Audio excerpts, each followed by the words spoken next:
Okay, hi Maria. Have you ever joined the Ielts online classes before? Is this your first time? This is your first time. Oh, right. Okay, all right. Well, nice to meet you. My name is Joanna.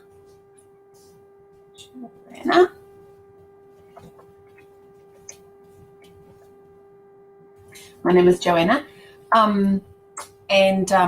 I work for this IELTS Centre and help them with examining and so on. So tonight we're going to be looking at a type of question that is in the reading section of the IELTS test. So have you done the IELTS test before?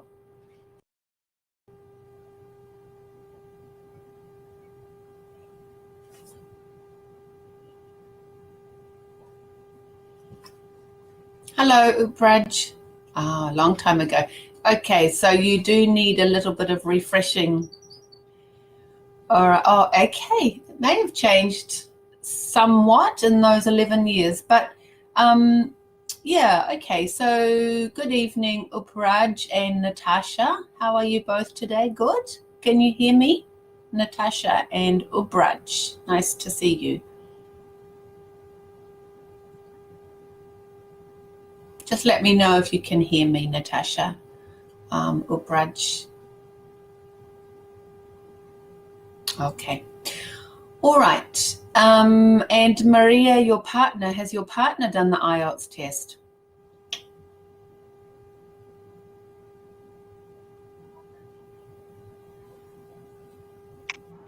Yes. Okay. All right. And what score did he get? And what score did you get, if you don't mind me asking? Oh,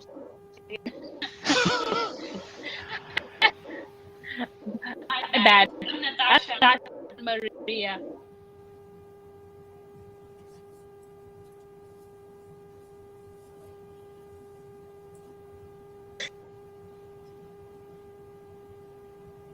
That's pretty high, Maria. Pretty good. Okay, well done.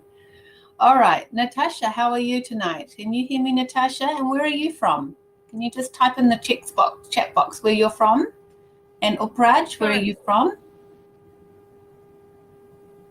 Sure. I'm from Auckland. If you try to speak, I actually can't hear you. So just type your answers into the box at the bottom of the screen there, to the chat box. Are you from Auckland? Okay. I don't know what else to say. Where were you born in? Yeah, born, sure. New Delhi. Okay, nice. All right. Well, lovely to have everybody on board. Tonight we're looking at paragraph matching questions in the IELTS reading test. Now this can be also for academic and general training IELTS. So the same strategies, okay, born in India, okay. The same strategies can be used for both academic IELTS and general training. So don't worry if you're doing general training in the test or academic. This lesson tonight will be suitable for both types of tests. Okay, so this is the fourth reading lesson out of 10 that we're running. We've been looking at the types of questions that you could find in the reading test. So I'd just like to start off with explaining some very basic information about this type of question. So remember, our question type is paragraph matching. And that, if you're not sure what that means, then when you see my example, it'll become very clear to you what that looks like. So some very basic information first about paragraph matching questions. The headings that you are given in the below the text, we'll have a look at an example soon, but the headings do not follow the order of the text and are listed randomly. So what this means is that when you're trying to match your paragraphs with your headings, they could be in any order in any particular part of the text. So it doesn't mean that you work from top to bottom. It basically just means that you might have to start looking at each paragraph and work your way down until you come to maybe the fourth paragraph, and that could be the suitable answer for question number 1. So basically, there is no order. Like in some parts of the reading test, we do have an order, but definitely not in the paragraph matching questions. Now, the skill that's needed for paragraph matching is one that's different to what we use normally, and the skill that we normally use is called scanning. Okay, but the skill that we are going to be using for this type of question tonight is actually skimming. Can anyone tell me the difference between skimming and scanning? Does anyone know the difference? You can type your answer in the chat box. Not sure? Okay. All right. Well, scanning. Yeah. Well, skimming is, just browsing through the keywords. Very good, Natasha. Well, scanning is running through quickly. Actually, it's the other way around. It's skimming that is running through quickly, and scanning is looking for a particular word or phrase, just very carefully looking for it, not looking at the whole text. Skimming is when we look at a piece of writing very quickly. Yeah. All right, so in the paragraph matching questions, we're going to be looking for the general idea of each paragraph. And so to do that, we're using the skill skimming. All right, skimming is just quickly looking at the text, and in particular, each paragraph, the first sentence, the middle sentences, the last sentence, but doing it quite quickly. Okay. Now, just in terms of where the information in the paragraph might be, if we look up here, sometimes the first few lines of the paragraph can give you its main idea. So normally in a paragraph, we have what's called a topic sentence, and a topic sentence is usually the main idea of the paragraph. And then what happens after the topic sentence is that you get supporting sentences, such as examples or explanations. So usually the golden rule is that the first sentence of a paragraph is going to give us some information about the paragraph fundamentally, and then there will be other words in the paragraph which match that topic. So our main answering strategies, well, I'm just going to jump ahead now and show you what a paragraph matching heading type of question looks like. So let's have a look at this text very quickly. You've got different paragraphs which I've labeled A to F, I think. And then after that, we've got our questions, and here are all the different headings that we need to match to our different paragraphs. Do you all understand? So we've been given a list. So we've been given 8 different headings.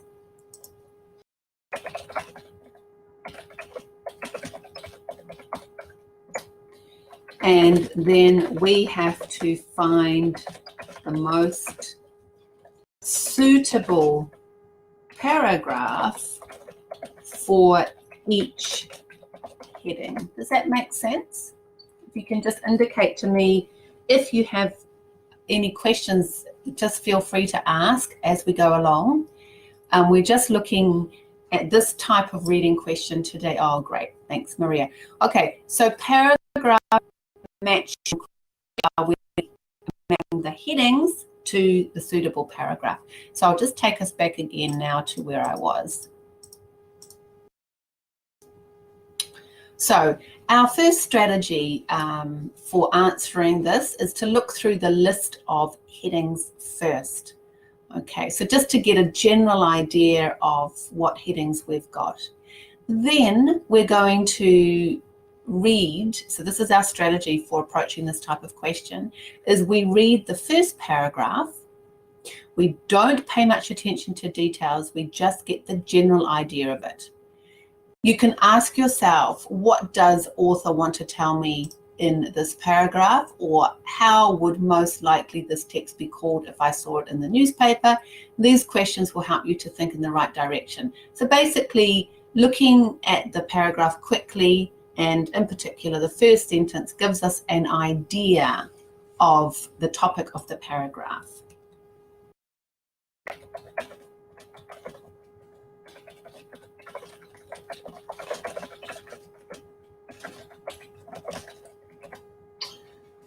Okay, then, so once we've gone through each of the paragraphs, we're going to read the headings list attentively and choose the best match. All right, so we read paragraph 1, for example, and then we go to our list of headings and we scroll down and we look at which one would be suitable. So we're going to do this activity together very soon.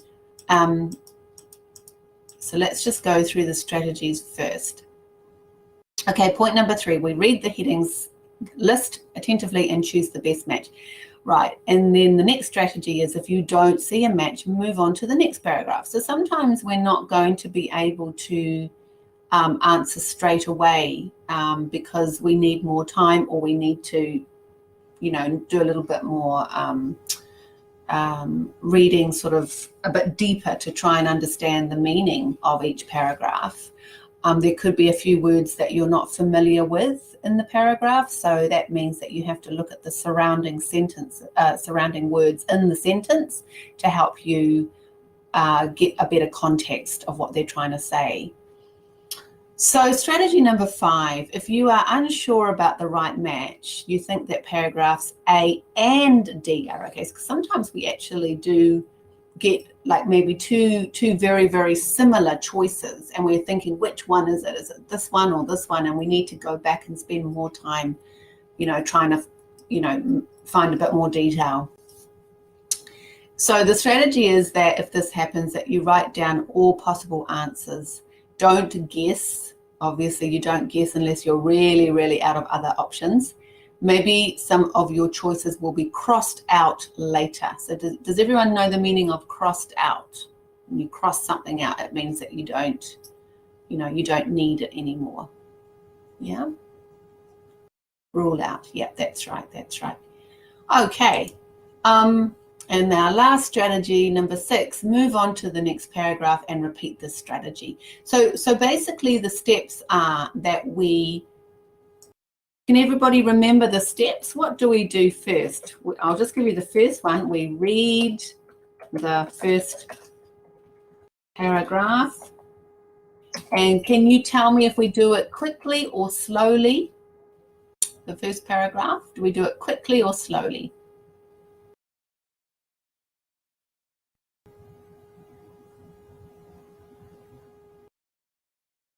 Okay, good. We're doing it quickly. And which is the best sentence to focus on usually? Which sentence?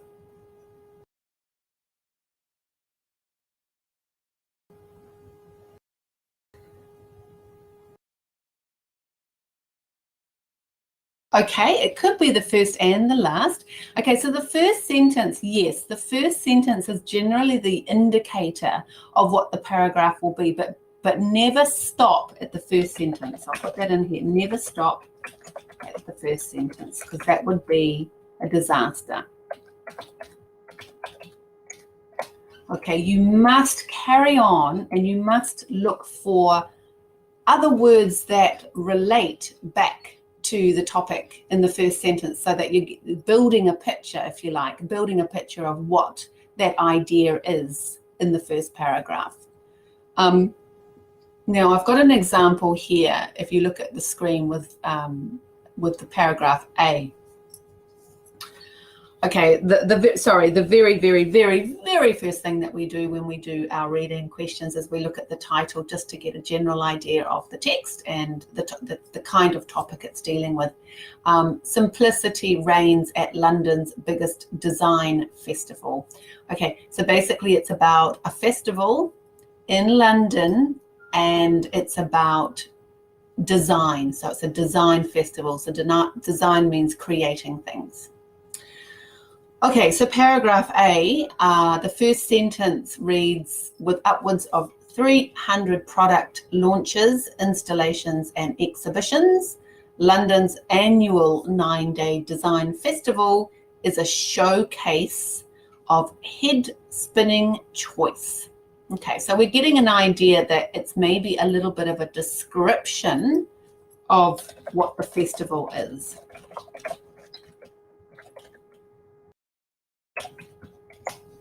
So it's a description of what it is, like the background information, if you like. So basic information is that there are 300 products. It lasts for 9 days. It's held every year. And it's a festival to show people's unique ideas and creations. Okay, everyone okay with that? So basically, it's a little bit of a background to the festival. So it's not giving us anything specific, we could say at this time. It's just giving us general information about the festival. So we're going to go over to our list of paragraphs and we're going to scroll down. Remember, it's not in order, obviously. So we're looking at number 1, examples of customization. So you guys, as we go through the choices, you can just type in the box if you think that this is a possible choice for a heading or not possible at all. Okay, so just slowly, because we don't want to get too fast and too far ahead, but examples of customization for the first paragraph, just type in the box if you think it's yes or no. Everybody can do that at the same time. Type in your box, yes or no. No.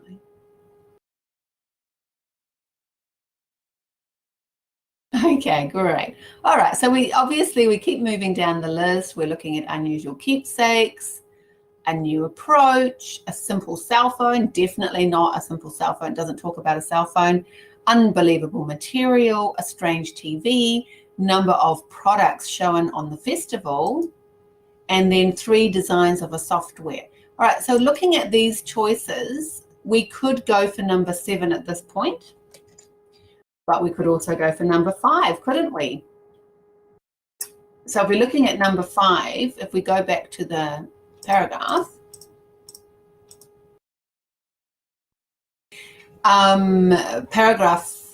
number 5 is talking about unbelievable material. So in the paragraph A, we've got some words like, there were, however, some intriguing themes and trends in this year's exhibition. So maybe, maybe not exactly relating to unbelievable designs, but you never know. You just got to be careful that you don't choose too quickly.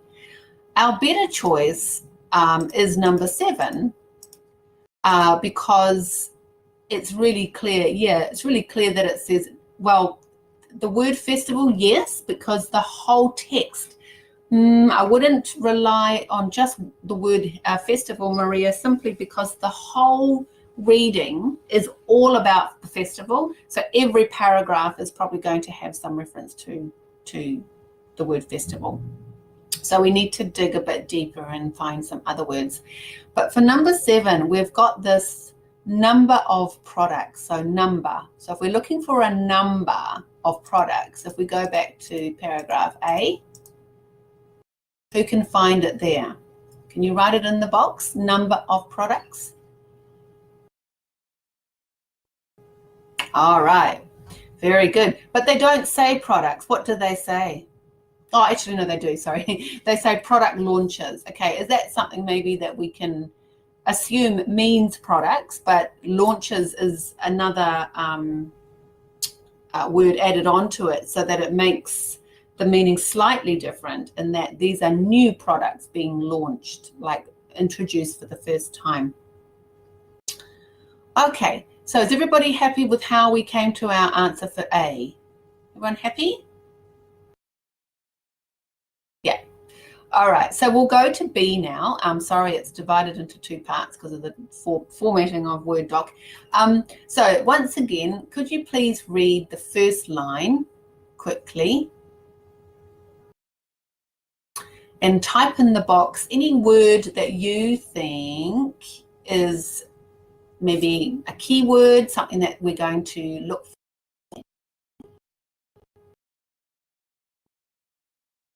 What word or words do you think are special or key in that first sentence for paragraph B?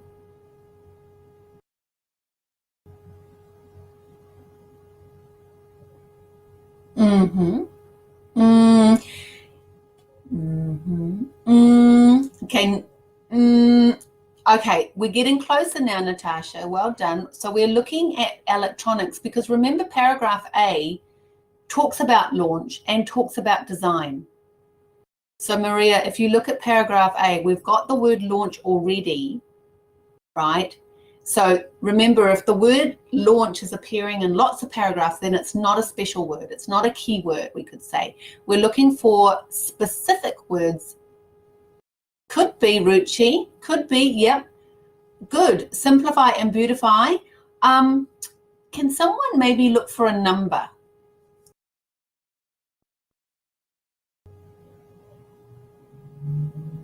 Yes. So when we're given a number or a specific piece of data or detail, then we know that that's possibly something to look for in the headings. We'll go back and have a look at our options.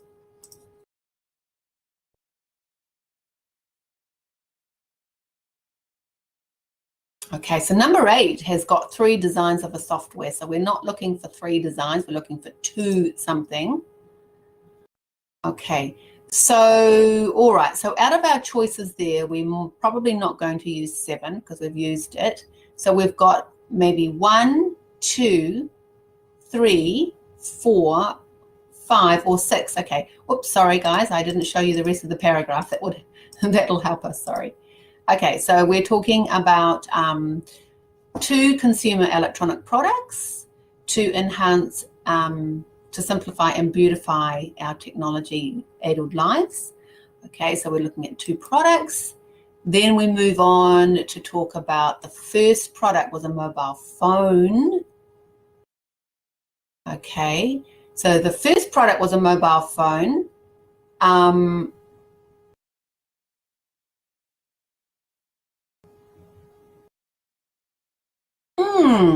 Okay, so this is interesting because at the beginning of paragraph B, you notice that they talk about 2 consumer products, right?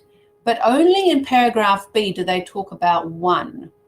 And that 1 is about the mobile phone. So we can see here, I've highlighted it in red for you, mobile phone.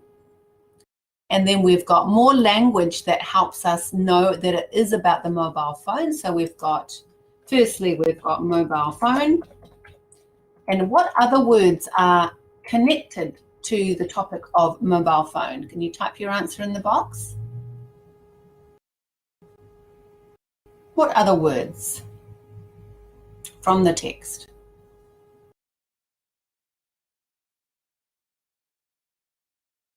Good. Calls and texts. Well done. Okay.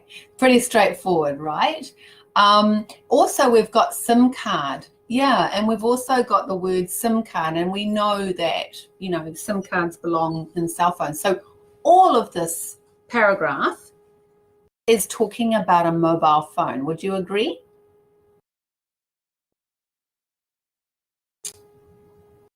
We have enough language in paragraph B to say, yes, there's enough language, there are enough words to indicate that this paragraph is about a mobile phone. So go back to our options. You can pop your answer in the box. Right, now, good. So let's see, is it as easy as that? We need to double check, and double check. So when we double check, we're looking for other things as well. So we're going to look for this word simple, just to make sure that we have got the right paragraph. Can we find a word in the text about simple? And then you can type your answer in the box.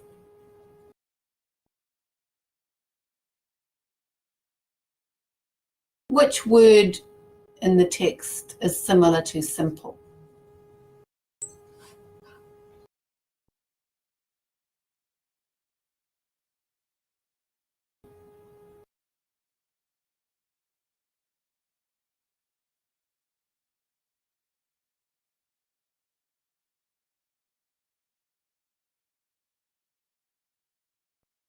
I'm looking for that word simplify. Can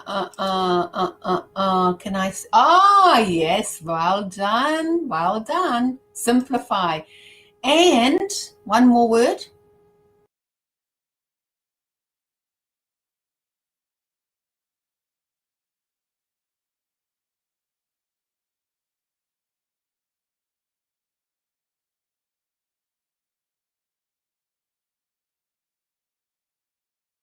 Okay, very good. So that word simplify and only. We've got two words. So we've cross-checked, we've double-checked, and we can then be convinced and happy that it's number 4, a simple cell phone. Okay, so what we're learning is that we need to have more than one word to confirm that we are choosing the right paragraph. Okay, let's go and look at paragraph C. So just have a quick skim through. I've helped you with the red, but you can look at that and see, you know, those words, what do they relate to? And just type your right answer in the box really quickly.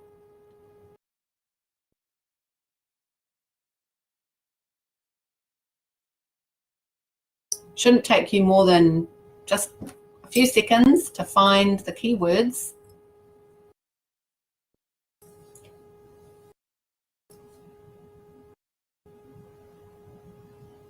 And then you can pop your answer in the chat box when you think you know what the topic is. What's the topic for paragraph C?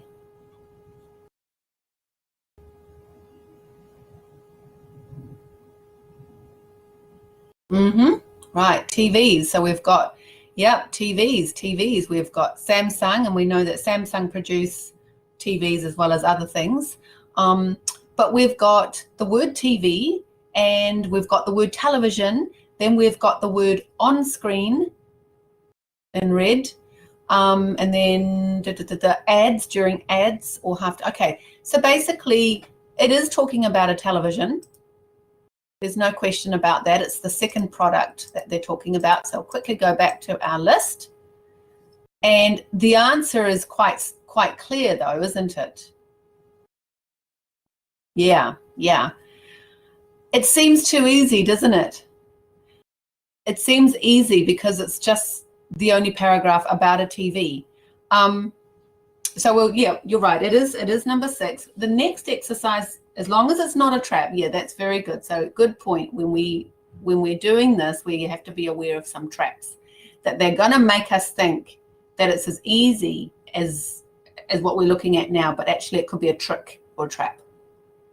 Okay, but I can safely say that number 6 is the answer. Right, let's move on to paragraph D.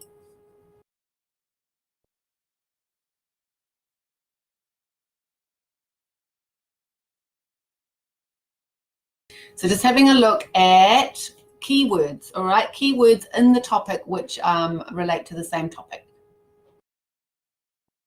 So we've got furniture, weird, software, printer. Oh, there's lots of topics in here. What is the main topic? Have a look for a word that's repeated twice.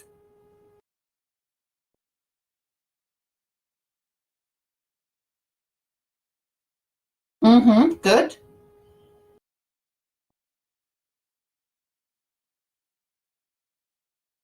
Good. Okay. All right. So we've got customizable and we've got customization. Is there anything else that we need to consider?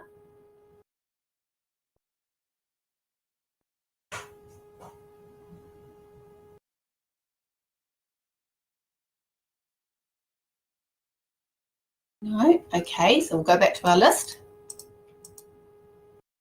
All right. So we can choose from number 1, number 2, number 3, number 5, or number 8. It seems easy, doesn't it, guys? Okay, what about you, Maria? What about you, Carol? And Ubraj, what do you think? Which answer is for, which answer do you think is for paragraph D, sorry. Okay, yep, seems easy, doesn't it? I don't want you to think that they're always going to be this easy, because they're not. They're not always going to be this easy. Okay, good. All right, so yeah, the answer is number 1. And as you go through, you'll see that I have highlighted the keywords, and the answers are really, really quite easy in this particular reading test that I've chosen. But I am going to take you to another reading test after, which is a bit harder, and I think that's what we need to focus on. I want to just have a quick look at paragraph F, and I've highlighted this as non-cliche. And this is actually the answer for number 2. Okay, paragraph, what was it, F? Yeah, paragraph F, the answer is number 2. So this is where it gets a little bit tricky, because we've been given this word keepsake, all right? And a lot of people will not know the meaning of keepsake.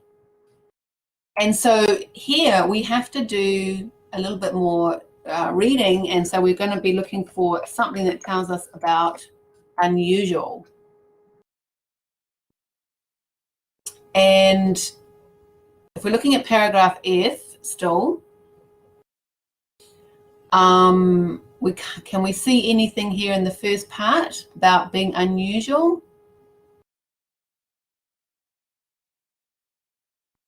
Let's take you over. Anything about unusual? There's only one word that means unusual, and I have helped you to find it. Non-cliche. So in this case, we see that there are words that we maybe don't know. So this type of paragraph could be one of the harder ones, and so it's best to leave this sort of paragraph to the end, because we actually can't,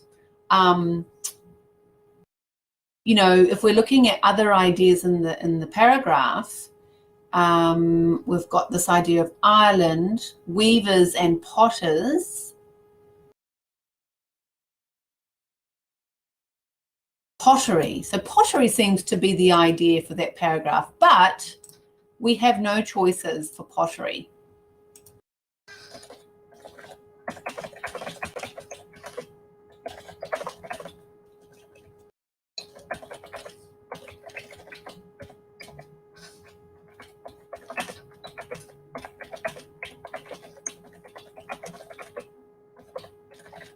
But we have no choices for pottery. So pottery seems to be the main idea of that paragraph, and we're looking for a choice that gives us information about pottery, but we don't. Okay, does everyone understand what I'm saying?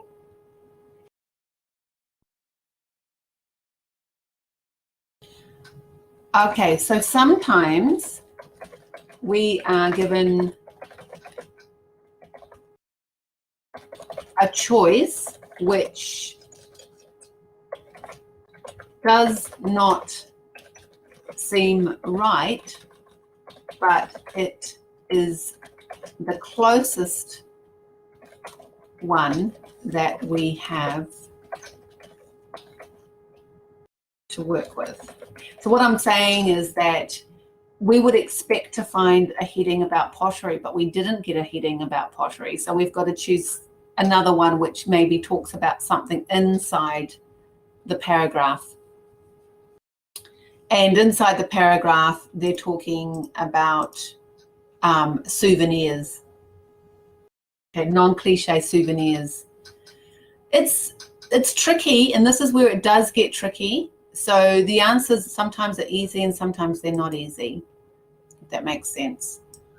Okay, so basically what we've been doing so far has been quite easy. And I don't want you to think that any test you get will be this easy. So I'm going to take you through a harder one now. Everyone okay with a harder one? Yeah.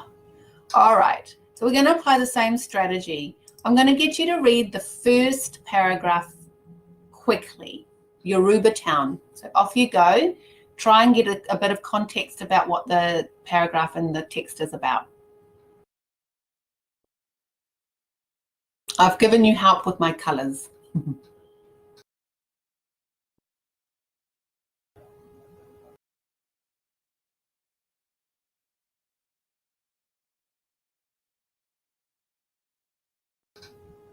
Okay, any words that you're not sure about, you can type into the chat box.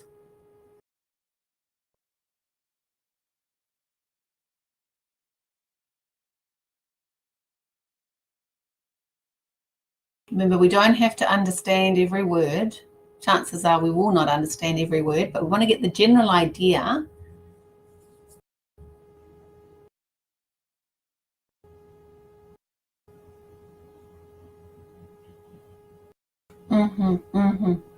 Yep, very good, Upraj. Yep.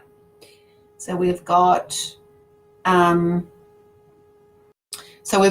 okay, so the topic is Yoruba town. So let's imagine it's like a town like Hamilton or something like that. So that's what it is. It's a town. And inside the town, they have got different parts. Yeah.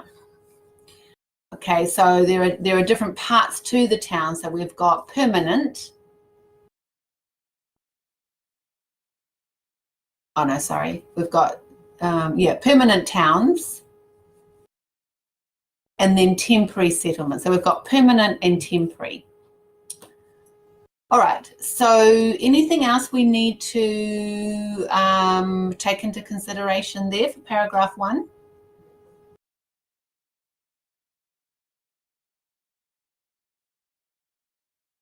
So let me just confirm what I was saying before. There are 2 types of towns, permanent and temporary.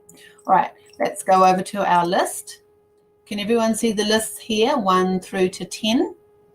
So we're going through the list. Town facilities, colonisation, urban divisions, architectural home styles, types of settlements, historical foundations, domestic arrangements, city defences, the residences of the rulers, and government. Okay, so for this first one, we're going to do the answer together, and then I'm going to get you to do a little exercise.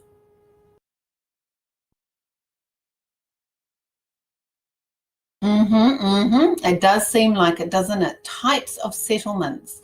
Okay, when we go back to the first paragraph, we have the word settlement here, so that's good. And then we have this idea of two ways. So that would seem like the logical answer. So, but before we do the other paragraphs, I'm going to get you to do a little exercise, a little mix and match. Okay, everyone happy to do a little mix and match with me? That means you're going to look at the thing on the, you're going to look at the headings on the left, and then you're going to look at the definitions on the right, okay? So we're going to look at this first heading, government buildings, and I want you to choose from the list on the right, A, B, C, D, E, F, G, H, I, J. Okay, I'll show those to you again. A, where the rulers lived. B, protection that a city in time of war, conflict. C, this means where people sleep in the house. D, this means what happened in the early days to make the town the way it is today. E, the different structures. F, buildings used by the government. G, this means the different parts of the town. H, the things that people can use. I, the different styles of a house. And J, when another country takes over a region and rules it. F.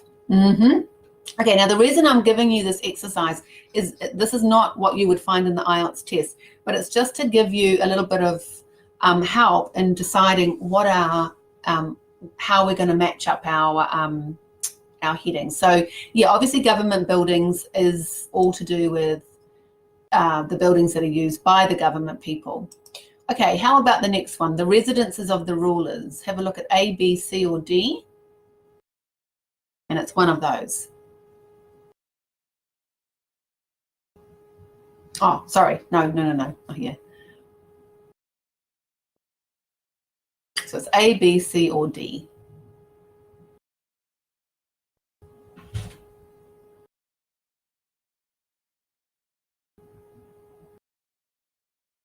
Which do you think it is? A, B, C, or D?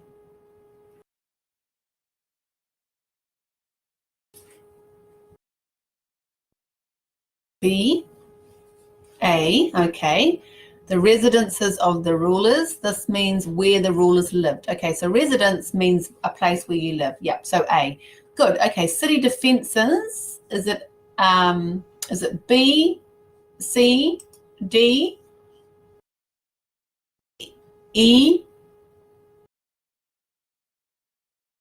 G, H, I, or J?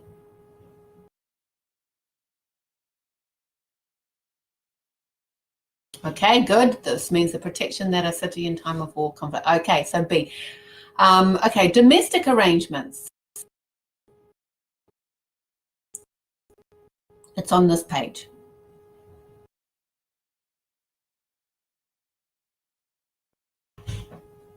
C or D? Okay, good. Where people sleep. Okay, historical foundations.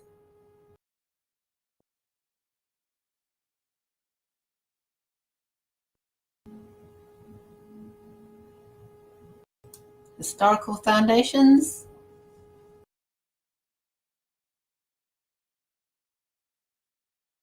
Okay, good. What happened in the early days? Good. Architectural home styles.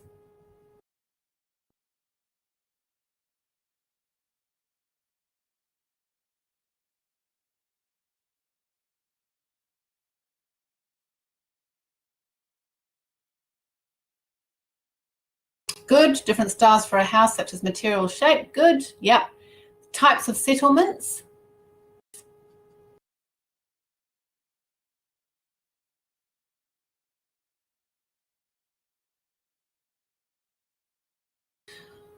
The different structures. Okay, very good. What about town facilities? Someone said J. So J, this means when another country takes over a region and rules it. This one, Natasha, is colonization. Colonization is when another country takes over. Oh, yeah. Okay, so town facilities.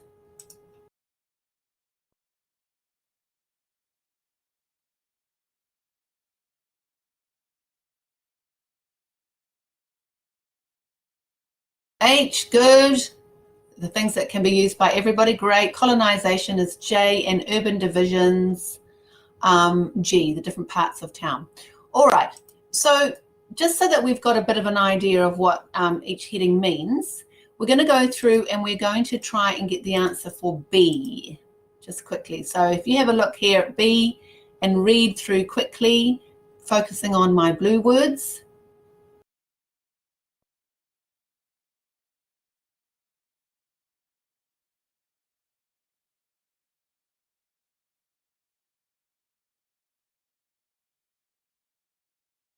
Okay, so we've got words like fortified, 19th century, walls.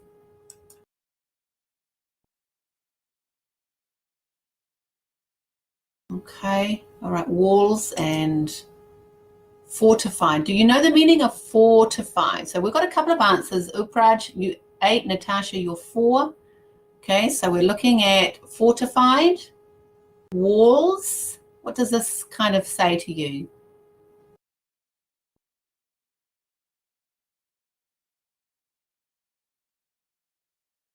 Yes, defense. Okay, so here is information. So first they're talking about the walls, and then they start talking about the markets. Okay, so in this paragraph, they've kind of got two ideas happening. They've got the walls and they've got the markets. Okay, so now this is what we would call almost like a trick question, because Are we going to focus on the walls or are we going to focus on the markets? So we have to think about both of these things when we look at our options. So our options, town facilities, colonization, So scroll through, which ones do you think is, which one would be the best out of those 10? Is there anything about markets? Anything about markets?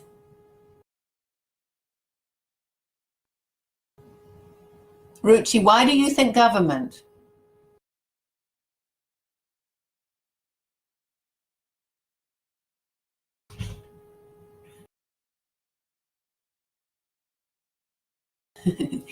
Okay, well, government, yeah, urban divisions. Okay, well, Maria, let's just go back to what we've got here. We've got a little bit of reference to the past 19th century, but we've got towns were heavily fortified. Okay, so if you don't know what that means,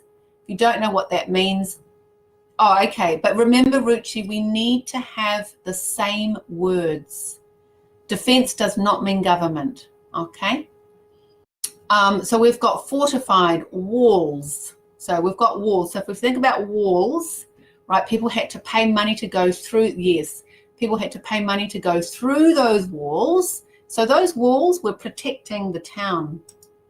Then it moves on to markets, but there is nothing in our choice list for markets. Okay, so we can't choose anything about markets. No, Natasha, if we're looking at residents of the rulers, there's nothing there about residences in paragraph B. Okay. Yes, I know. Yes, I hear you, but I'm just helping the other students. So we've got fortified, we've got walls, and we've got markets. Okay, now going through the list again, you cross out the ones that you know cannot be. Okay. Cannot be. What about town facilities? It could be number 1, right? Okay, but it can't be number 2, not number 3, not number 4, not number 5, maybe number 6, not number 7, maybe number 8, not 9, and not 10. So we've got 1. We've got possibly, we've got 1. We've also got 6. We've also got, we're just looking at our options at the moment because you can never choose too quickly. We've also got 8. Urban division, refer to walls. Good question, Maria, but it's a good question about the urban division. Yes, but we have reference to the urban division in other paragraphs. So yeah, we could put that as an option as well, but it's not jumping out as a, for people that know the word fortified, such as Ruchi or whoever, Praj, they know fortified means to defend. Okay, so that was their advantage. They knew that. However, now for us, for those of us that don't know that meaning, we're going back and we're looking at more language. Okay. So we're looking at this word here, heavily fortified. Okay. So heavily fortified, what does it say to you? Even if you don't know the meaning of fortified, can you imagine what heavy might be referring to?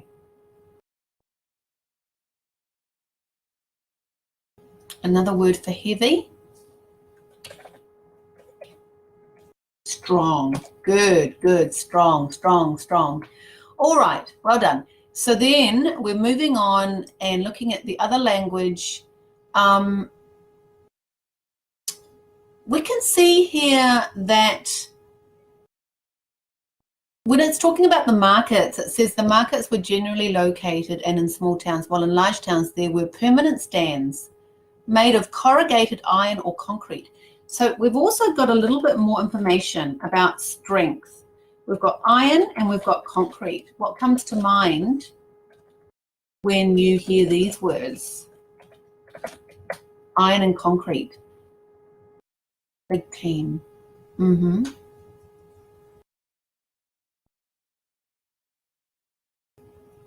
Solid. Yeah, very good. Solid. Okay, solid and strong. We're getting this idea of solid, strong, protect. And that's all we can have for our answer. Okay, so it's not an easy answer for this paragraph, but we're going to go with our answer 8. Unbreakable. That's right, Carol. Unbreakable. So 8 is our answer there. Everyone happy with that? It doesn't seem this easy. This time it's not so easy, is it? You can see that it's not so easy as the last example that we did. Okay, let's do paragraph C, and then we're probably going to have to finish the lesson for the night. So paragraph C.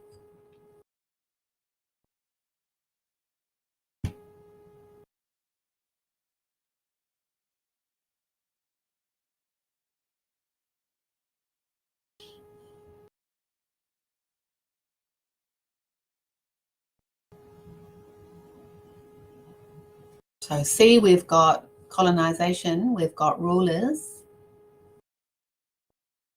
Colonization and rulers. We've got 2 ideas, haven't we, guys? We've got colonization, because it's referring to 1930s. We've also got rulers. The rulers.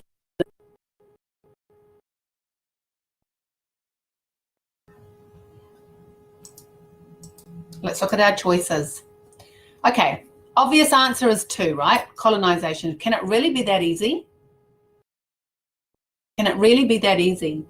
So 2 seems really easy, right?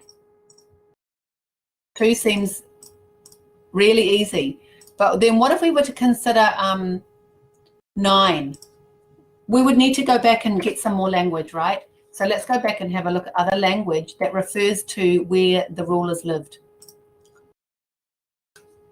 Okay, so reading the first half of the paragraph, we've got the palaces, 1930s,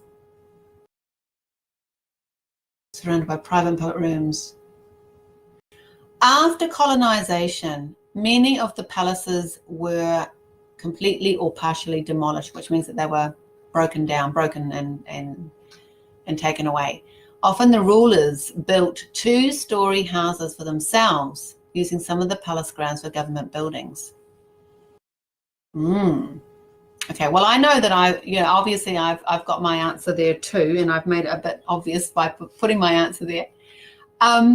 But just to give you something to think about, it's still very possible that answer is rulers. And so what do we do next? If we have this choice of 2 or 9, what do we need to do next? What's the next step?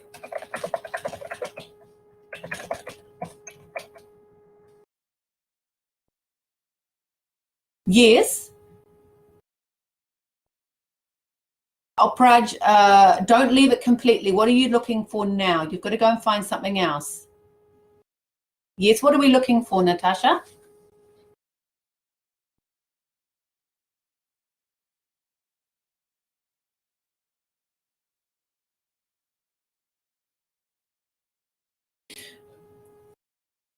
Yeah. So we're looking now. So we go to other paragraphs.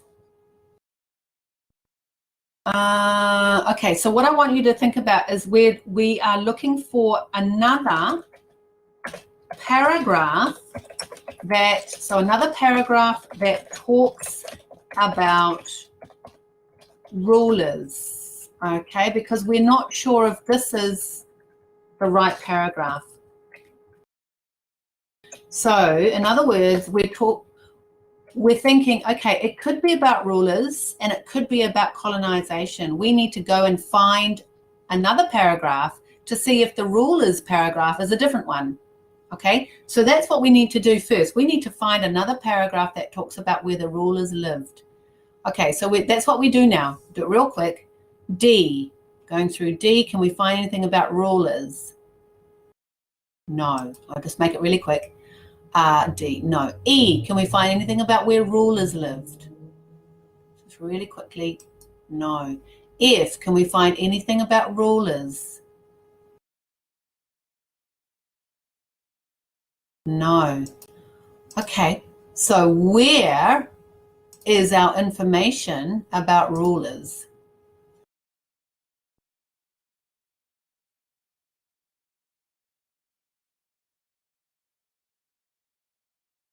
Have I made a mistake? The one we were reading. Okay. So the one that we are reading talks about colonization and it talks about rulers. Okay, so in that case, right, in that case, we need to think about 9, right? But then where would we be able to put the heading about colonization? Because we need to find another paragraph that talks about colonization.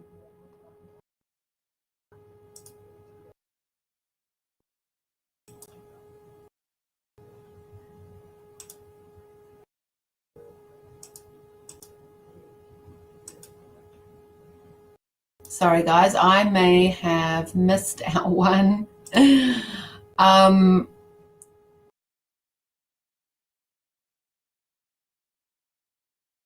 So you're thinking D about rulers?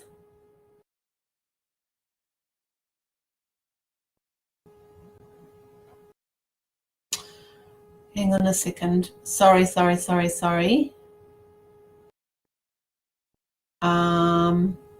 I had it. Now I've lost it.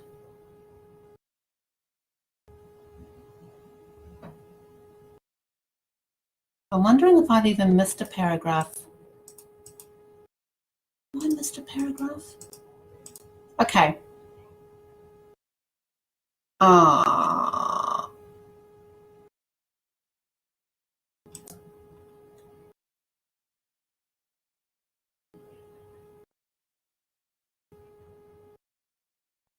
Okay. Reading it again.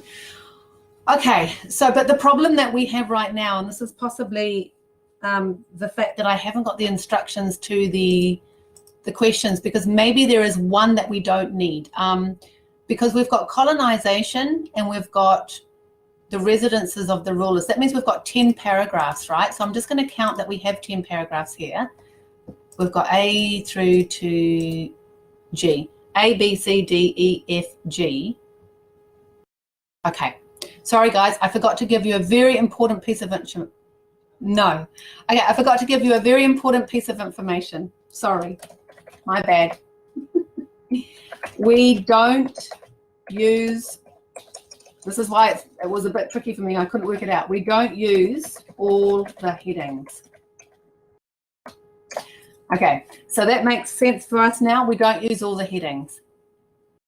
Okay, so what we've got to do now is we've got to choose between colonization and the residences of the rulers. Okay, so we've got to choose one, 2 or 9. Which one do you think gives us more information? Yes, well done. 9 is definitely a closer match. I know I put 2 there, but that was a trick for you. Okay, so 9 is definitely closer to the match than colonization. Okay, guys, the time has gone so fast tonight, and I look forward to seeing you next Wednesday. If you want, you can stay around now for the next lesson, which is speaking. Tonight we're looking at grammar components for a Band 8 score. All right, so guys, lovely to see you, and if you can wait around, we're going to move on to the speaking in just a few minutes. I just have to go to the bathroom. Thanks, everybody. Hope to see you next week. Bye-bye. Bye.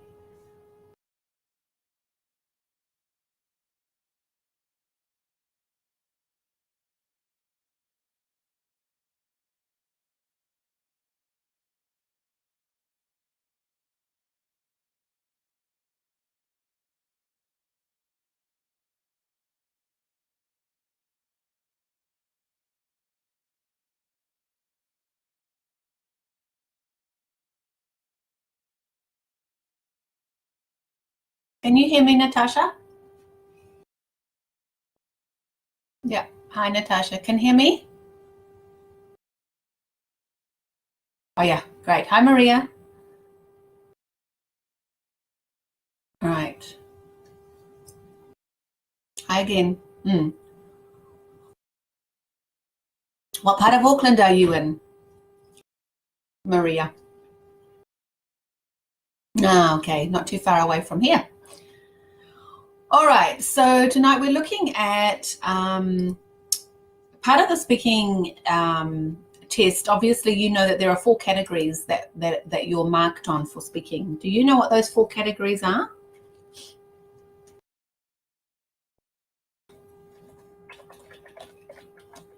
So pronunciation. What are the other 3 categories?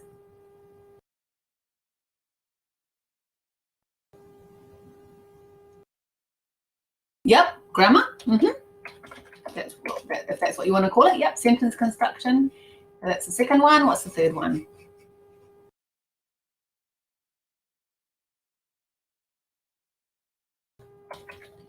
Vocab, right, grammar, vocab. And the last one is fluency and coherence.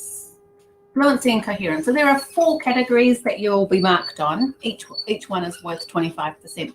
We've been looking at grammar structures the last couple of weeks and what it means to do well in the grammar section of the speaking test.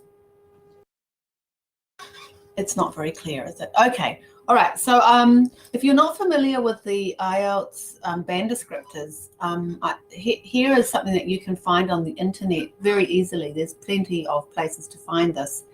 But this is just looking at the grammatical range and accuracy, which is the same as the grammar section.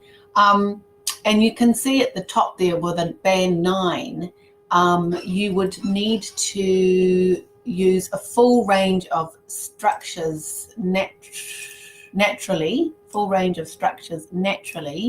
and appropriately, and you would need to produce consistently accurate structures, so no mistakes basically for a 9 in grammar.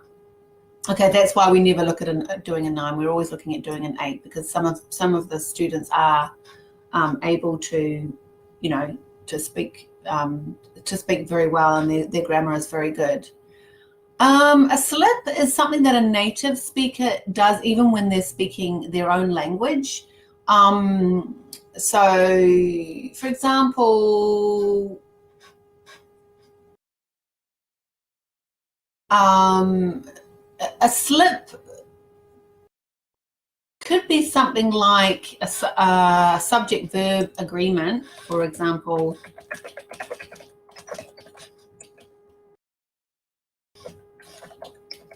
A subject and verb agreement slip might be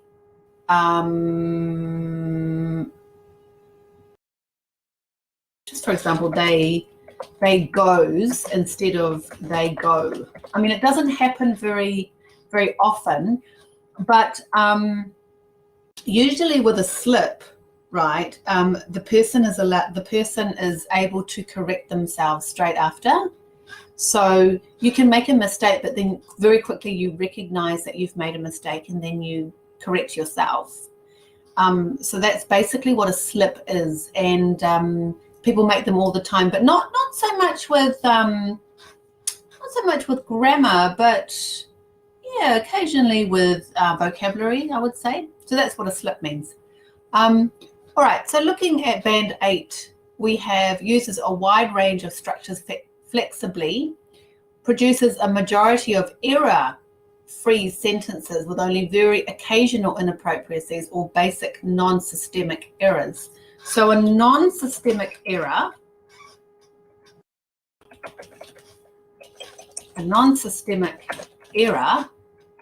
is one that you make only once or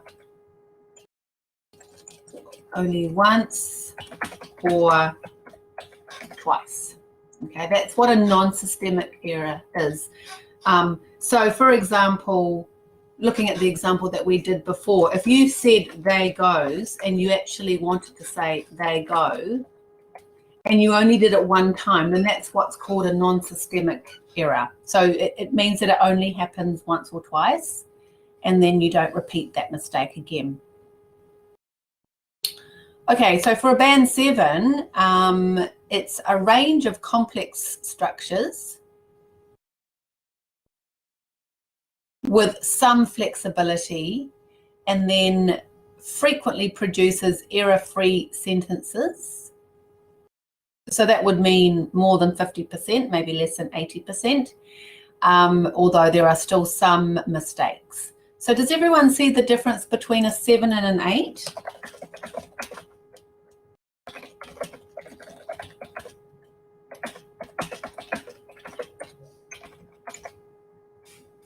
Can everyone see the difference between a 7 and an 8 with grammar?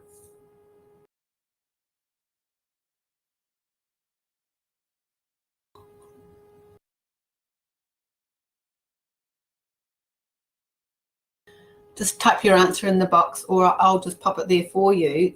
With a 7, you can make mistakes. With an 8, there are few mistakes with grammar.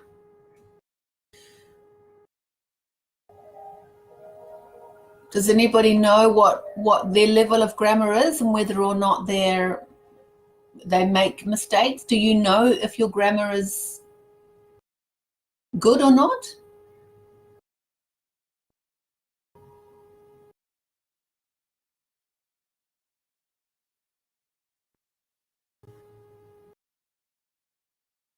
Occasionally. You don't know. Okay, that's really interesting, isn't it? I guess it's hard to know. You think yours is good. That's good, Natasha. Well done. I guess the only way you're going to know if your grammar is good or not is if a native speaker listens to you, or an English teacher listens to you and is able to indicate whether or not you have a lot of errors. So it would be worthwhile trying to find, I don't know if you're learning English at the moment or you have a private tutor, but it's a good way to find out what your grammar is like, whether or not you're a 7 or an 8, and what mistakes you're making and how you can improve them. Okay, so that's something that I think everybody should try and do in their own time, is to try and work out what their grammar level is. Okay, so just looking here again, we've got 9. 9 is something that we never try to aspire to. 8 is something that some people are interested in trying to get. 7 is usually our medium range, right? Because most people are 7 or a 6 or a 5, and sometimes even lower. Okay. So my first question is, what do we mean by structures? What are structures? Remember in the rubric, it talks about structures a lot. Structures. What are structures? Anybody know?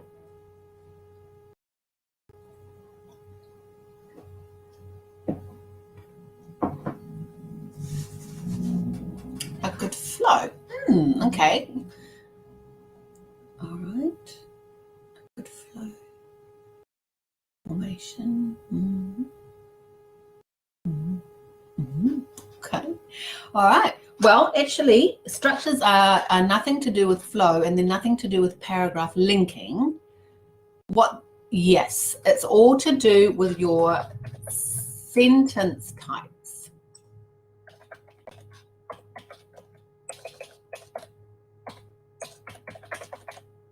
So structures means sentence types. And what I mean by sentence types, tenses, all right? So when you're using different tenses, when you use relative clauses, modal verbs, complex sentences, passive voice. So these are just a few of the many structures that we have in the English language.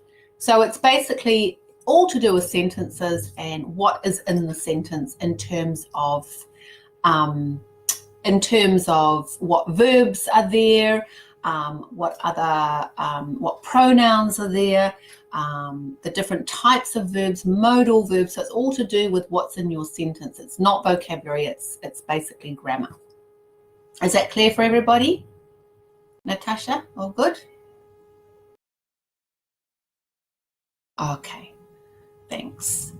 Okay, so today we're going to look at how our candidate uses complex sentences in their long term. Sorry, I've missed a word there. I shouldn't have it. Uses complex sentences in their long term. And so today we're focusing on complex sentences because it is the indicator of a good competent speaker in English. Simple sentences and compound sentences are basic, and we never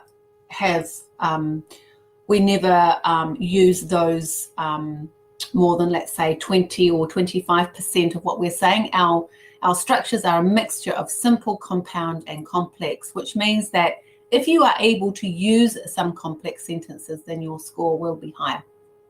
Okay, so what is a complex sentence?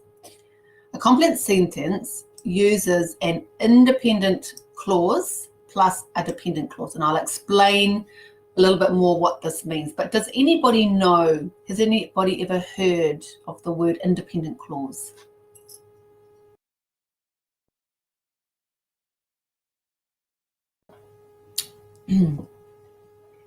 Yes. Okay. Yes. You think you can explain it, Natasha, an independent clause?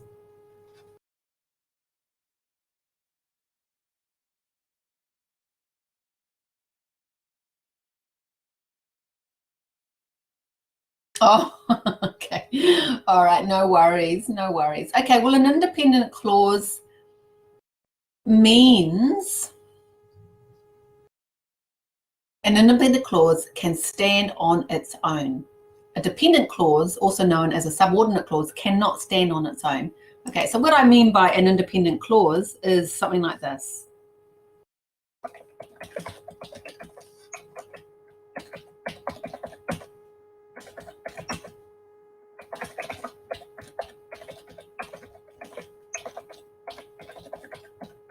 Okay, so my independent clause has a complete thought in it. So we've got a subject and a verb, and then obviously the punctuation is a capital letter and then a full stop. So that's a complete sentence, all right? So an independent clause means a complete sentence on its own. Does that make sense? Does everyone understand? Now, oh, sorry, I haven't posted it.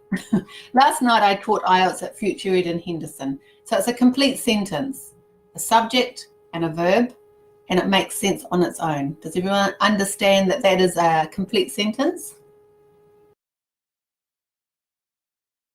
Everyone understand? Okay. Now I'm going to show you what an incomplete sentence looks like, or a dependent clause.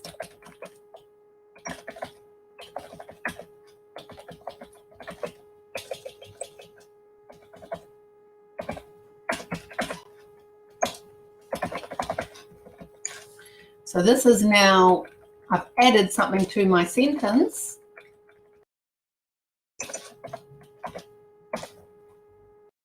And you can see that it's not complete.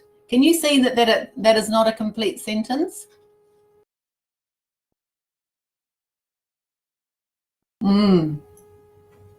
Why not?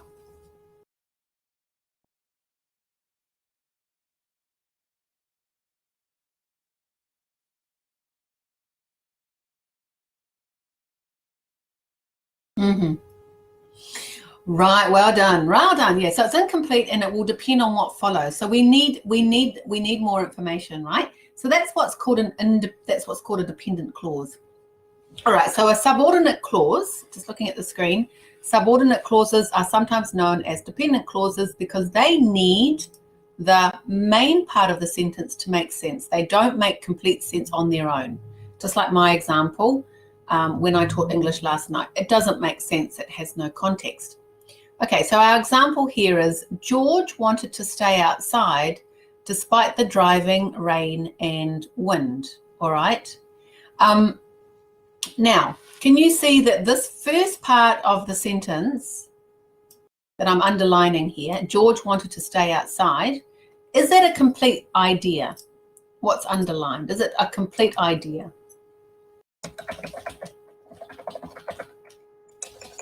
Yes. Okay. Okay, yes it is. Well done. It is a complete sentence and a complete thought. Now, if we look at the other part of the sentence starting with despite the driving rain and wind, is that a complete sentence or a complete thought? No. Okay, so the part where it says despite the driving rain and wind is what we call a dependent clause because it depends on the other part of the sentence. Okay, so what you have here is a complex sentence. George wanted to stay outside despite the driving rain and wind. Does that make sense? This is what we call a complex sentence. And so this is a key part of having grammar competency. All right. Any questions?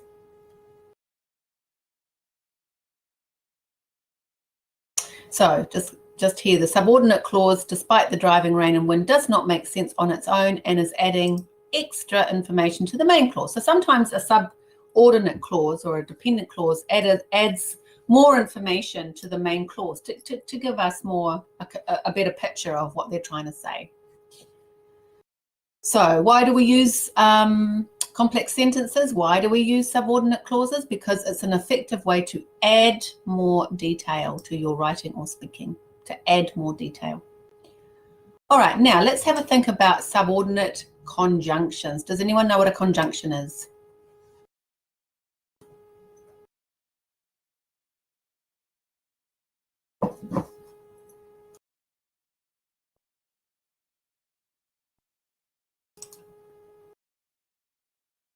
Joining word. Well done. Okay, a conjunction is a joining word, like a helping verb. Not a verb. It's not a verb. It's like a preposition. It's like and or but. It's actually just called a conjunction. So and or but or so or for, or even what we've been looking at, despite, although, all those words which join two parts of a sentence together.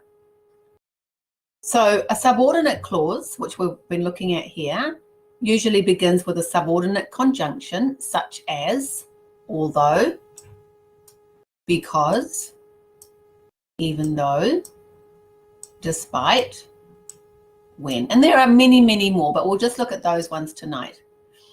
This type of conjunction signals to the reader that this part of the sentence is adding additional information to the main part of the sentence. Okay, so remember, complex sentences have one thought or one idea plus added information. The subordinate clause can go at the start. Oh, sorry, it's not a clause. It's oh no, hang on, no, that could be right. Sorry. Let me just get my eraser. Where's my eraser?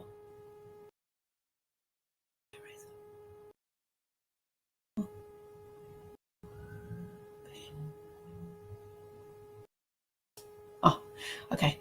So the subordinate clause can go at the start, in the middle, or at the end of the sentence. So if we have a look here, we've got in the bold, even though it was getting dark. So that's at the beginning of the sentence. The independent clause comes after it. Sam wanted to go for a walk. Or we can put it in the middle. Sam, even though it was getting dark, wanted to go for a walk. Or at the end, Sam wanted to go for a walk even though it was getting dark. So you see, subordinate clauses can go at the beginning or in the middle or at the end of a sentence. Okay, let's have a look at what it says here for note. A subordinate clause, remember, a clause that cannot stand on its own, may also be introduced by a relative pronoun, a word like that, which, who, or whose. So for example, Sam, who didn't like the dark, stayed at home. Okay, so just to recap, complex sentences must have, can you tell me?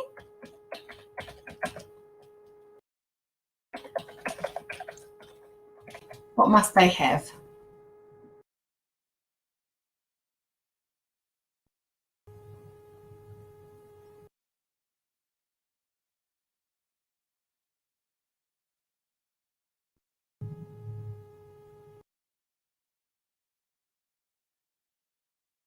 Okay, a conjunction, all right. Well, it can be a conjunction, or it can have, no, so don't worry about the conjunction part of it. So at the beginning, I was explaining about dependent and independent.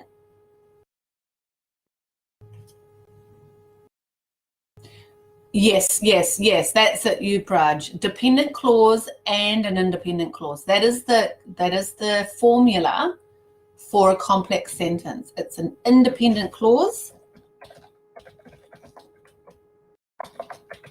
and a dependent clause. Don't worry about the conjunctions or the prepositions. That's not what the formula is. The formula is independent plus dependent.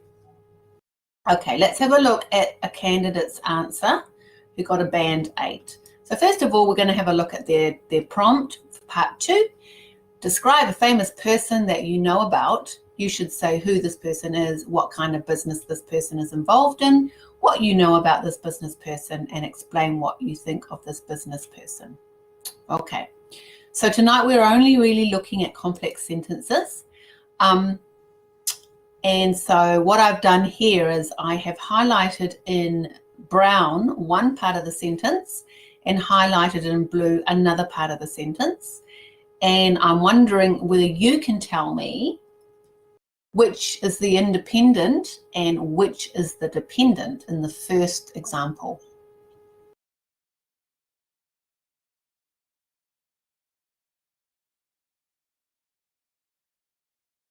Which one can stand on its own? Which one does not make sense on its own?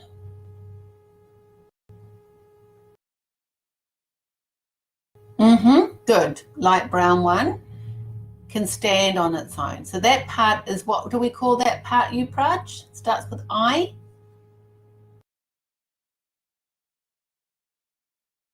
Good. Independent. Well done. And the blue is called what, Natasha?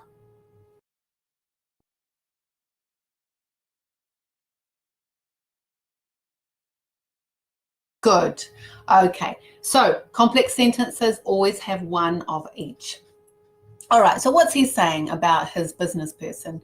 There are many successful business people in my country of national prominence who have made a great stride in moving the economy forward. So this is extra information in the blue, isn't it? He's first of all saying that there are many successful business people in his country. And one such person is Mr. Rahman, and he's going to talk about him. So moving on, we've also got more examples of complex sentences. In the light brown, we've got the independent part. It wouldn't be an exaggeration to suggest that Mr. Rahman is the pioneer of all kinds of modern furniture in my country, who actually started his journey about 50 years ago by starting a timber industry. Can someone tell me what this is called in the red? What type of word is that?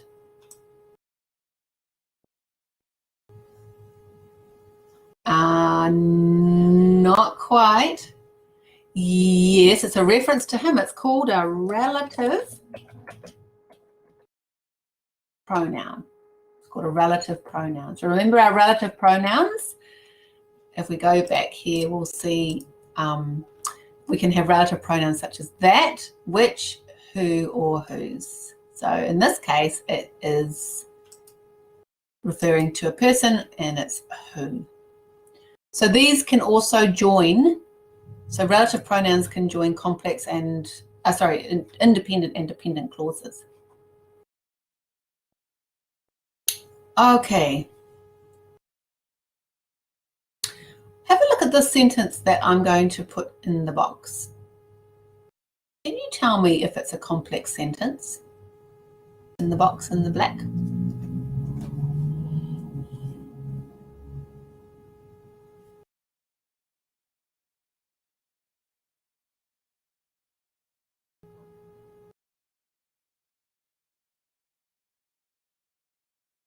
Yeah, good, it is. Can you tell me, if I put a mark and a divider there, so that part is one part, right? Can you tell me what word they have used Good. Which word have they used which starts the dependent clause, the subordinate clause? Which word? Yes, especially is the word. Okay, so you can see that even words like this can be used as subordinate conjunctions. Okay, so this part of the sentence cannot stand on its own, especially for a person with little capital and assets. So can someone tell me what a dependent clause does?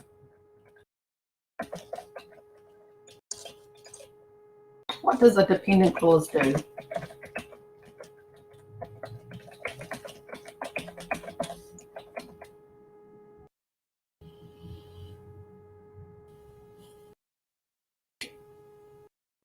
Connect.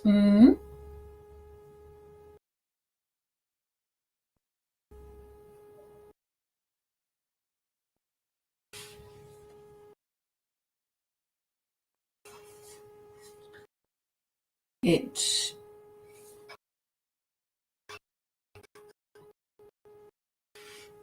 not quite sure. Okay, yes, it gives more information, so it adds more information. It adds info to the main clause. All right. Okay, so just moving through the answer there, and we'll come to another example. Today, with more than 25% market share of furniture products of my country. Okay, so which part is dependent and which part is independent?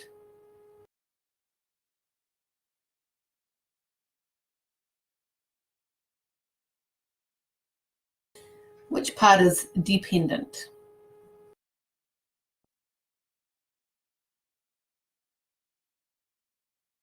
Yeah, a brown is dependent or blue? Which one can stand? Yeah, brown is independent. So brown can stand on its own. Why can the blue not stand on its own? What words in there make it incomplete?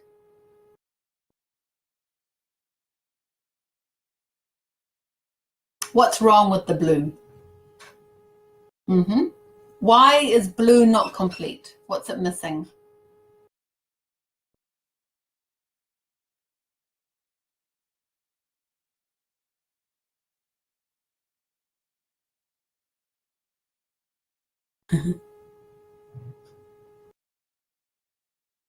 Blue is missing something.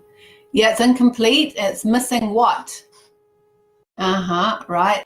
But the main thing is, where is the verb? There's no verb.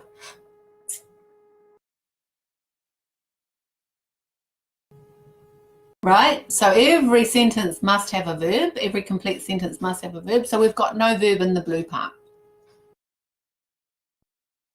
So that's another thing. A subordinate clause doesn't always have a verb. Okay? Everyone clear about that?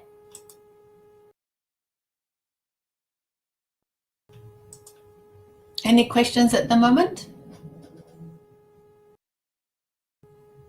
Okay. All right. Okay, so let's look at the next example. I have heard a great deal about this visionary business leader of my country, but what impresses me the most about him is that he still works 9 a.m. to 5 p.m. every day, just like a regular person. So this sentence, do you think it's complex or simple or compound?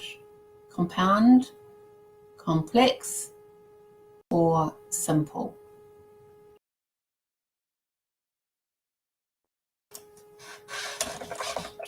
Remember what we need to look for a complex sentence? A dependent and an independent clause.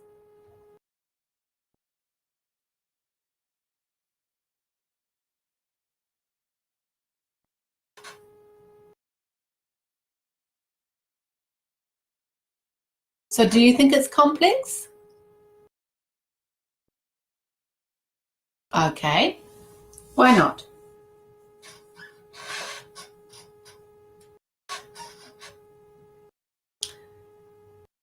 Why is it not complex?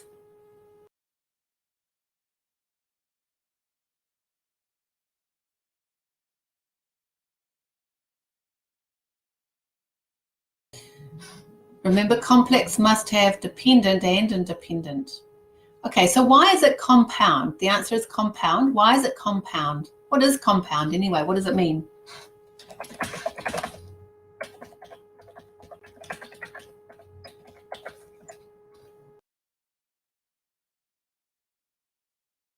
Compound sentence is two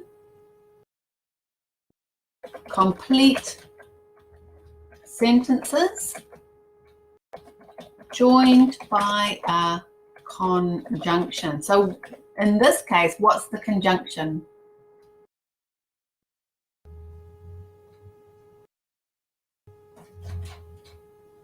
Where's the conjunction in this sentence?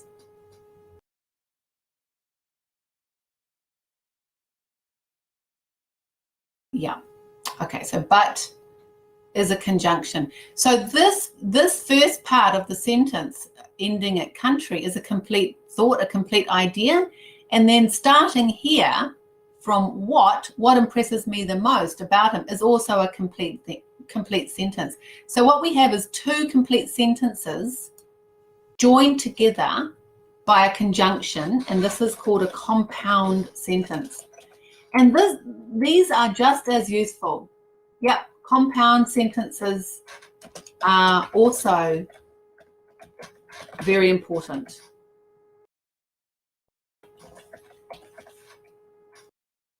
Okay, so don't think that it's just going to be complex sentences that you need to use. You do need to use a mixture of compound and complex. Okay, so having a look at the next example, he's happily married with 5 children and lives a rather simple life for such a rich and successful person. Okay, so big question now, is this complex or compound?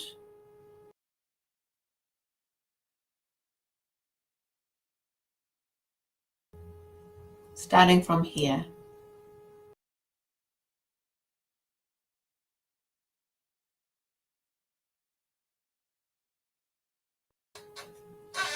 Is it complex or compound?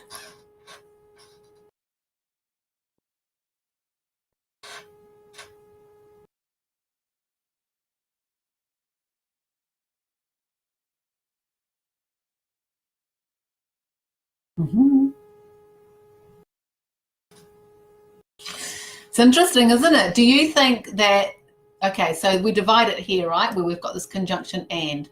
Okay, so this first part is definitely independent. He's happily married with 5 children. Okay, that's a complete sentence. What about this part? Lives a rather simple life for such a rich and successful person. Is this a complete sentence?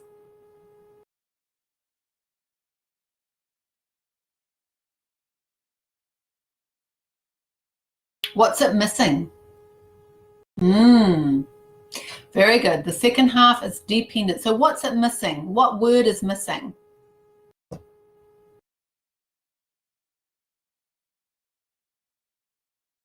There's a word missing or a type of word. He, that's right, he. The actual subject is missing. So we can't say that this is a complete sentence. So therefore, this whole part of the text is not compound. It's complex. Is that clear for everybody? Compound must have two complete sentences. All right, so let's look at the final one. Anyway, to conclude, I think that Mr. Rahman is indeed a very hardworking person who is passionate about his work and business. Otherwise, he wouldn't really be able to come up with such beautiful furniture. So once again, guys, is this complex or compound or simple?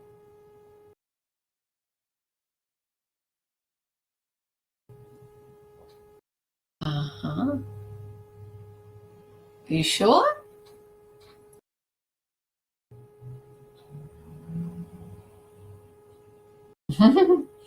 Remember, compound is 2 complete sentences put together. So So where does it end? Where does the first part end? It ends there, doesn't it? I think that Mr. Rahman is indeed a very hardworking person. That's a complete sentence. That's independent. Yeah, that's right. Okay. All right. Yeah. So the part in the blue, starting with this pronoun who, then makes it a complex sentence. Okay. So, you know, it's hard to sort of, I mean, what's the difference between a complex and a compound sentence? Well,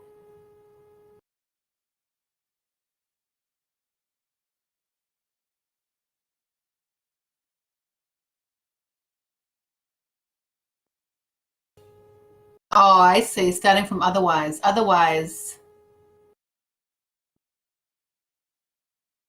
yeah. If we were just to say he is passionate about his, no. So what is a simple sentence? Okay, that can we just start with Upraj's question, starting from otherwise. Otherwise, he wouldn't really be able to come up with such beautiful furniture. So starting from otherwise up to there,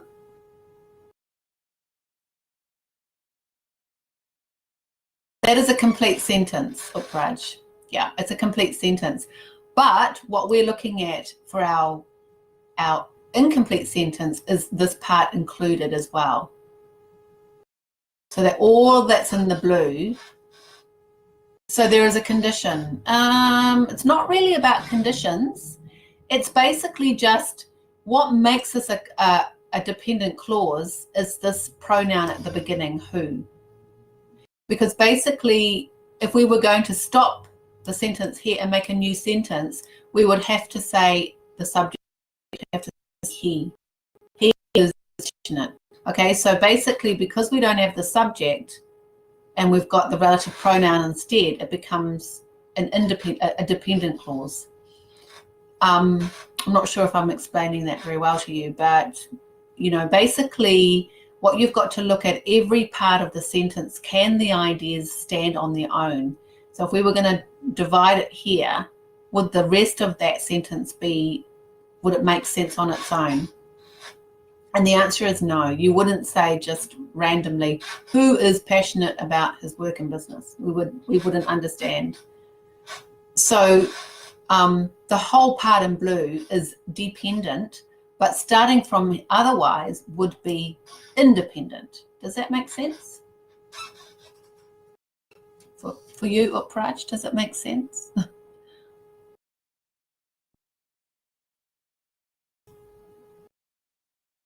Okay. Okay, so your question now is, what is a simple sentence? So a simple sentence usually just has can have more than one subject, but we might say one subject plus one verb.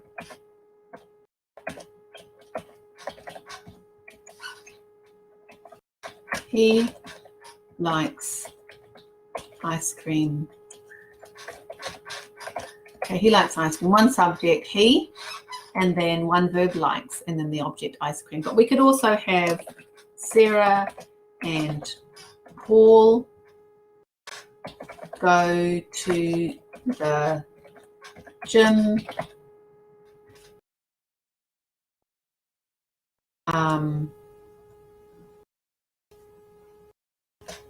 and exercise.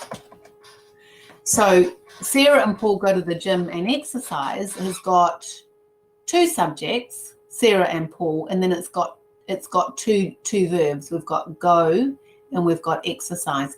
But that whole thought, that whole sentence there is complete, and there's typically, so it's not a compound sentence because there's no other sentence in it, and it's not a subordinate. There's no subordinate clause either. Does that make sense? So it's basically just one idea. Sarah and Paul go to the gym and exercise. So going to the gym and exercising is sort of like the verb part of the sentence, but it just happens to have two verbs. A more simple example might be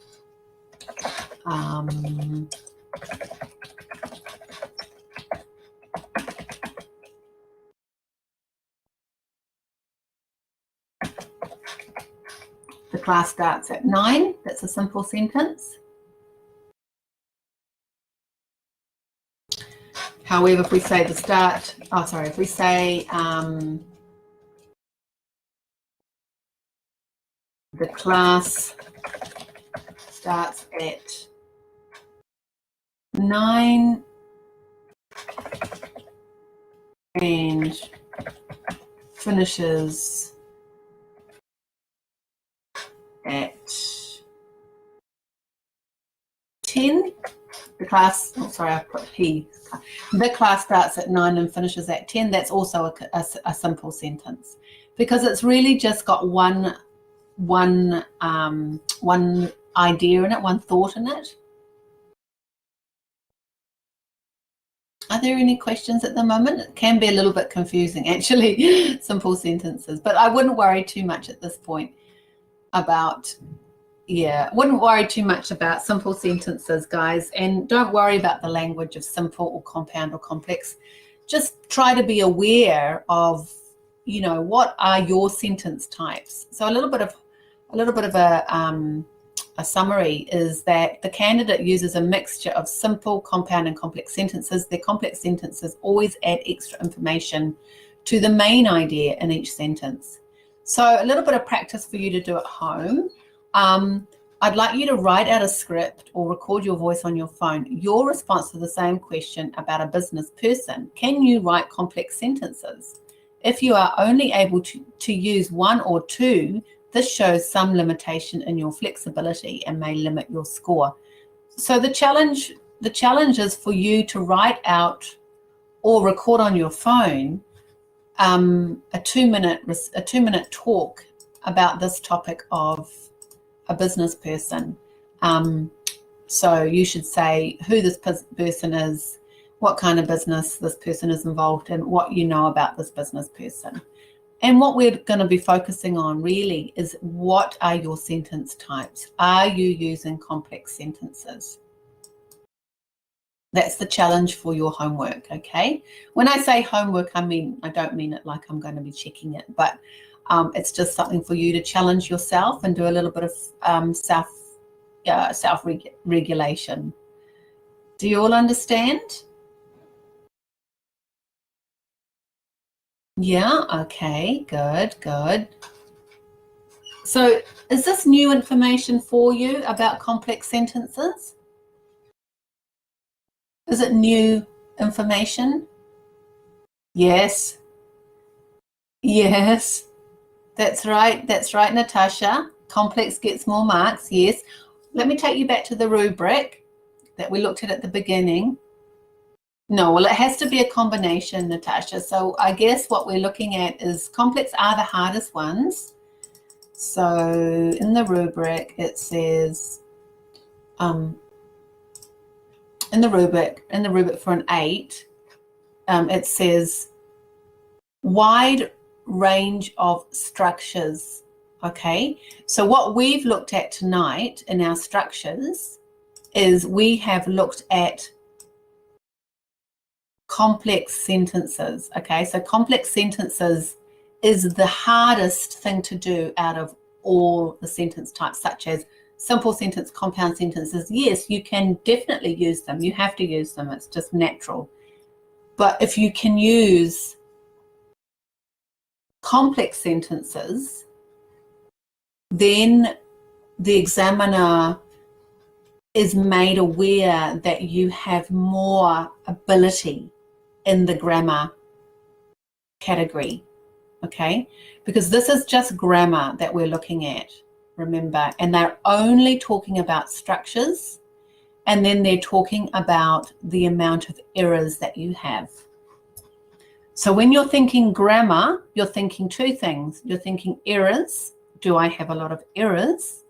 And you're also thinking, do I use a variety of structures? And what we've looked at tonight is only one type of structure, and that is the complex sentence.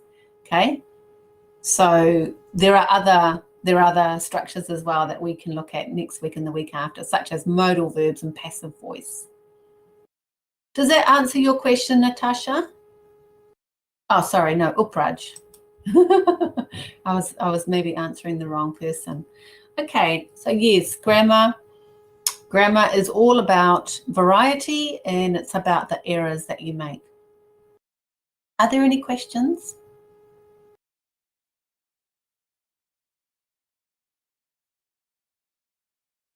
Good for now. So will I see you next Wednesday? You're welcome. Will I see you next Wednesday night for 2 lessons, okay? Would you like to have some listening lessons as well? Listening? Okay, yeah. I need to work out whether we can do that for listening because of this big blue button. I'm not familiar with the audio part of it. So I'm going to ask, yeah, I would like to start doing some listening lessons as well. Okay, let me talk to the manager here and see if we can, and the skills for scoring for listening. Yep, absolutely. Joanna, yeah, I'll type it in the box.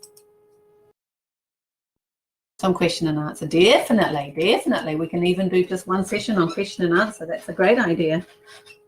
Remember that the listening sections are not marked by examiners. It's all done kind of on a computer. So they're basically just letters and numbers and a few short words. So, but definitely I can help you with listening and definitely can help you with questions and answers. And I'll talk to my manager to see if we can actually run some proper listening lessons.